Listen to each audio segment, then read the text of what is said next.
Oke guys, di video ketiga ini gue akan menjawab pertanyaan-pertanyaan orang juga soal investasi. Yang mudah-mudahan ketika gue menjawab pertanyaan kalian ini, kalian bisa terbantu. Di pertanyaan yang sering banget gue dapatkan yang ketiga adalah, kira-kira gue cocoknya investasi di mana? Ini sering banget ya gue bener-bener lihat di kolom komen gue. Jawabannya adalah tergantung dari profil resiko dan tujuan investasi kalian. Masing-masing daripada kita punya tujuan yang berbeda-beda dan profil resiko yang beda-beda. Pertama, kalian harus lihat profil resiko kalian. Profil resiko itu apa sih? Profil resiko itu adalah kecenderungan kita untuk menerima resiko. Seberapa besar? Kalau lo tipikal orang yang berani untuk mengambil resiko besar, maka lo masuknya ke profil resiko yang agresif. Kalau lo yang sedang-sedang aja, moderat. Kalau lo yang kecil, itu konservatif. Itu dulu. Nah, setiap investasi itu beda-beda buat profil resiko yang beragam gitu. Misalkan, lu tipikal orang yang nggak berani ngambil resiko, maka konservatif. Konservatif itu cocoknya di reksadana pasar uang gitu. Kenapa di reksadana pasar uang? Karena volatilitasnya itu tidak tinggi, bahkan kecil. Apakah bisa minus? Bisa, tapi sedikit. Nah, orang-orang yang nggak berani untuk menghadapi minus yang gede, itu biasanya lebih cocok ke sini. Ya, reksadana pasar uang. Terus kedua, itu bisa emas. Ya, emas bisa juga lah gitu ya. Karena volatilitasnya juga tidak terlalu kenceng layaknya investasi saham gitu ya. Itu berbeda lagi gitu kan. Itu bisa dijadikan opsi juga. Nah, itu sih mungkin untuk instrumen yang cocok buat profil risiko kecil. Kalau yang sedang itu bisa jadi obligasi atau mungkin reksadana obligasi. Obligasi dan reksadana obligasi sebenarnya resikonya itu tergolong middle ya. Artinya fluktuatifnya tidak terlalu dalam. Walaupun dia masih tergolong cukup kencang juga, tapi nggak sekencing saham gitu kan.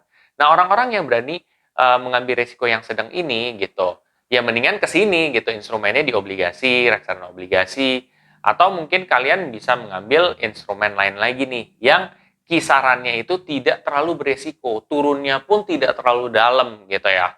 Seperti itu sih. Atau mungkin terserah kalian mau pakai peer-to-peer lending, tapi peer-to-peer lending pun itu banyak Pak profil resikonya gitu. Ada yang kategorinya A, B, C. Nah, itu beda-beda juga kan di situ. Nah, itu kalian harus cocokkan juga nih. Kalau misalkan kalian pengen instrumen yang lain selain reksadana, apa nih yang dipilih? Kayak gitu sih.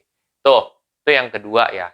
Yang ketiga itu ada yang profil resikonya agresif.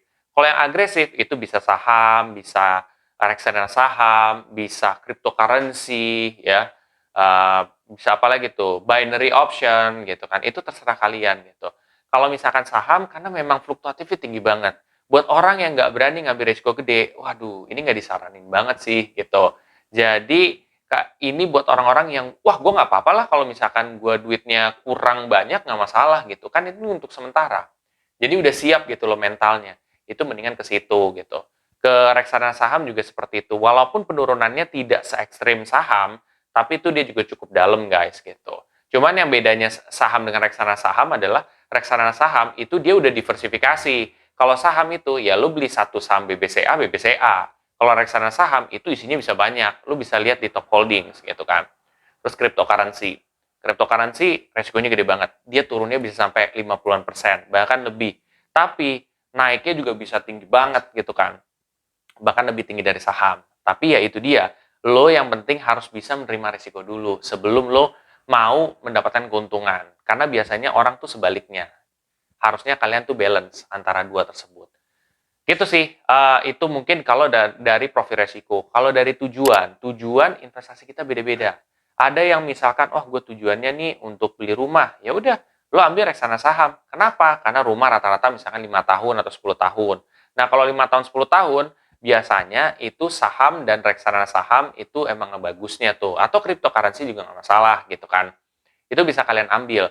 Karena dia kalau semakin panjang jangka waktunya, itu semakin volatilitasnya semakin kecil gitu loh.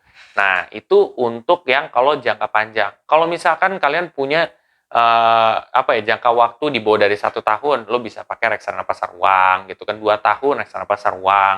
Kalau 3 sampai 5 tahun itu bisa reksadana obligasi gitu. Tapi case-nya ada juga nih guys, orang yang sebenarnya tujuannya jangka panjang, ya, misalkan 5 tahunan ke atas, tapi nggak berani untuk ngambil risiko gede. Nah, saran gua adalah mengambil reksadana yang obligasi atau reksadana pasar uang. Karena bukan hanya tolak ukurnya jangka waktu doang, tapi profil resiko. Karena kalau orang-orang yang kayak gini udah penakut begitu atau takut ya, itu harus disesuaikan. Yang penting kan mereka tidak mencairkan sebelum waktunya gitu. Oleh karena itu, instrumen yang cocok buat mereka menurut pendapat gue adalah pasar uang maupun obligasi. Yang penting kan mereka tidak menarik sebelum waktunya gitu.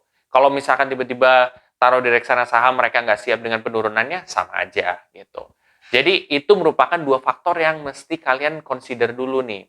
Kalian itu seperti apa dan tujuannya kayak gimana. Kalian matching aja dari penjelasan gue tadi. Mudah-mudahan penjelasan singkat gue dapat membantu kalian untuk memilih investasi yang sesuai buat kalian. Oke, itu aja. Kalau kalian merasa video ini sangat bermanfaat, kalian please share aja ke sobat investor yang lain. Atau kalian misalkan baru mau daftar investasi, bisa lihat linknya ada di kode deskripsi di bawah ini. Itu aja. Sampai jumpa di video selanjutnya. Terima kasih.